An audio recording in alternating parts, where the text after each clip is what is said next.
Malheur au pays où le communautarisme l'emporte sur l'autorité de l'État.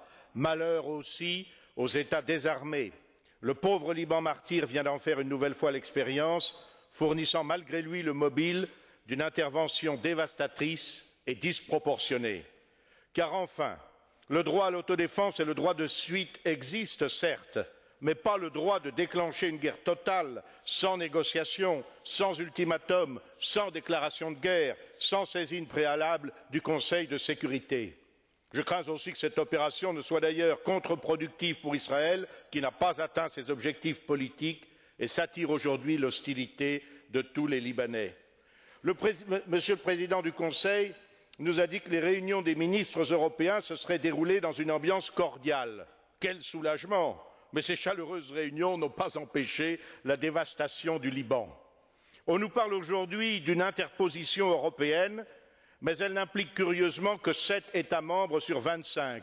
Dois-je rappeler que la force d'interposition au Liban existe depuis 28 ans? Mon pays, la France, y a payé un lourd tribut et elle a été dans l'incapacité totale de prévenir les tragiques événements que nous avons connus.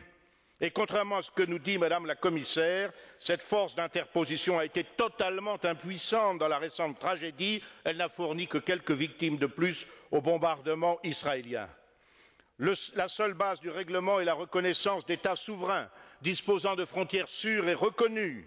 Il faut un État palestinien libre, indépendant, qui n'existe pas depuis des décennies, ce à quoi vous vous résignez fort bien pour la plupart. Il ne peut y avoir de paix sans cela. Il faut que l'État libanais, récemment dégagé de l'influence syrienne, étende son autorité sur l'ensemble de son territoire. C'est seulement à ces conditions qu'Israël pourra connaître aussi une paix durable. Enfin, en ce qui concerne la participation de nos concitoyens à la reconstruction, nous sommes là de payer pour reconstruire ce que d'autres ont démoli, que chacun contribue à la réparation des dégâts qu'il a causés, l'État libanais pour les dommages causés par le Hezbollah en Israël et l'État israélien pour les dommages causés au Liban, que chacun assume ses responsabilités. Le règne du droit passe aussi par cela.